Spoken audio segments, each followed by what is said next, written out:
FM News Talk 97.1. On-demand audio. Welcome back. And by the way, you know, I joke sometimes that our kids aren't getting a whole lot of education in their school these days. That is not the case in my son's school today, where apparently he has convinced them to listen to the Marc Cox Show. So they are truly getting a little bit of education in at least one classroom in West St. Louis County today. How about Good that? Education. Good stuff. That's good stuff.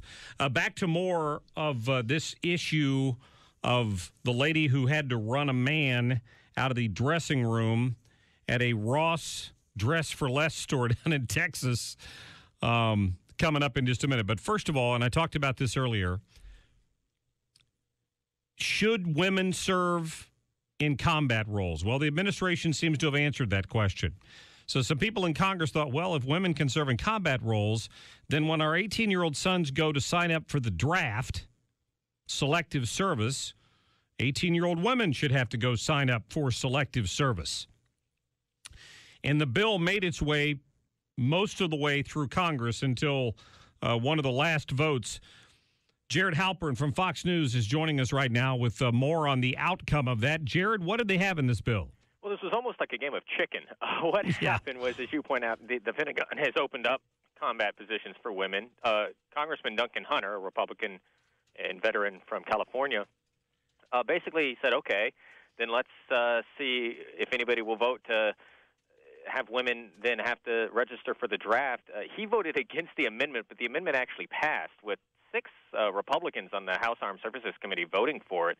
So it was going to be debated by the full House as an amendment to a larger defense policy bill. The very last minute, the House Rules Committee pulled the bill. They claim over some procedural problems with how much it may have cost.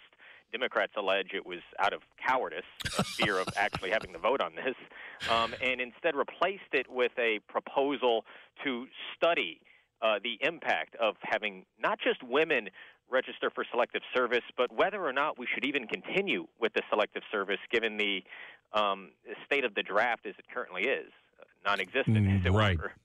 And military commanders saying that it's not a policy they would advocate for, drafting anybody.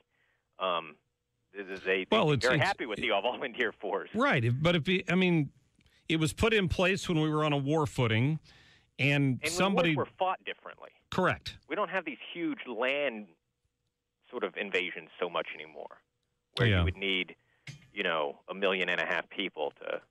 I frankly thought maybe that amendment was added to sort of poke into the ribs of the left who wanted to push women into combat roles to begin with. Well, first of all, that was a decision made by the Pentagon, and right. Although it certainly was controversial, at least among some social conservatives. But interesting, the draft issue with women registering for selective service, like I said, has some partisanship to it, but there is crossover. Like I said, 6 Republicans of the Armed Services Committee actually voted in favor of the amendment. And yesterday, Senate Majority Leader, Republican Mitch McConnell, was asked his views on it, and he said he didn't think it was a bad idea, but prefaced it with, it's not like we're going to have to go back to the draft anyway. Okay. So a safe vote for them because, right. The thing that sort of, so as I said, there's sort of 2 views on why it was pulled, right? That we don't want to have the vote, we want to have a study. That's one take. The other is there is actually some financial discussions that members of the House say need to happen because the CBO came back with a score for this bill and said, well, in some cases it's actually going to cost money because registering all of these women for selective service does have some administrative cost to it. Okay. But on the other side, if you don't register for selective service, if men don't register, they're ineligible for federal Pell Grants. Based on the calculations of people who failed to do that, they say that the government would actually save some money, too, because a certain percentage of 18 to 25-year-old women would fail to qualify for Pell Grants that they currently qualify for. Interesting. Jared Halpern, we'll look for your report on Fox News. Thank you. Sure thing. Yep, that's good stuff. I'm sorry. My daughter does not need to go sign up for selective service. If there was a time and a place for that, probably shouldn't even have the men do it anymore. But nobody's nobody's had a problem with that because they're men. the bottom line is, if women are going to go into combat, it needs to be their choice. Now, don't need to be forced into combat roles. Men are going to be better equipped for that from the beginning. But that's not to say that there aren't some out there who could do it, which I think is the point I've made before on that. Jay, thanks for calling the program. Yeah, Mark, good show. Thank you. I had a question on the Chicago numbers on death. Did they exclude those dead people that vote? That's a really good question. That might skew the numbers down. It might. It was just talking about the cause of death, though, right? Okay. Yeah, thanks, Jay. That's a good point. I don't know. There could be dead people who are still voting for things up there. We know that happens. Probably happens in the Metro East, for that matter. Charles, thank you for calling in. What's on your mind? Hey, thanks for taking my call. One thing, I think all this stuff with the women in combat started with women wanting to do it, and I agree with you that it should be a choice because all women wouldn't be cut out for that particular job. The reason I call is on this North Carolina thing, there's 5 parts of that bill. Are you familiar with that? Yeah, I mean, part of it is the religious liberty portion, and then there's the narrow part that dealt with keeping individual cities like Charlotte from allowing just anybody to use the bathroom.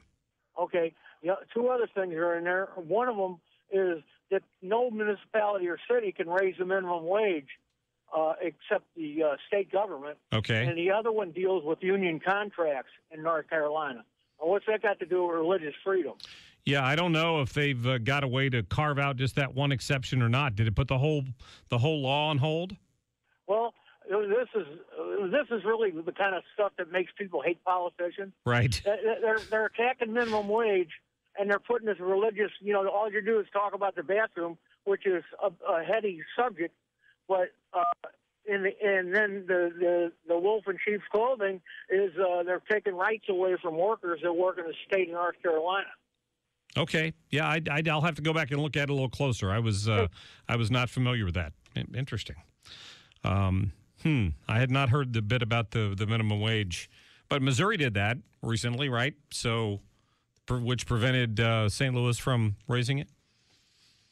All right, let's see. Gene, Len, hang on the line. I got a few lines open right now, 314-969-9797. I want to get back, when we come back, I want to get back to this issue of the woman who was in a dressing room at a store when she hears a man's voice walk in. She goes out, she sees a guy in jeans and a T-shirt and a 5 o'clock shadow coming in to change clothes in the women's area. And the manager tells her, he told me he was feeling like a woman today, and I had to let him in.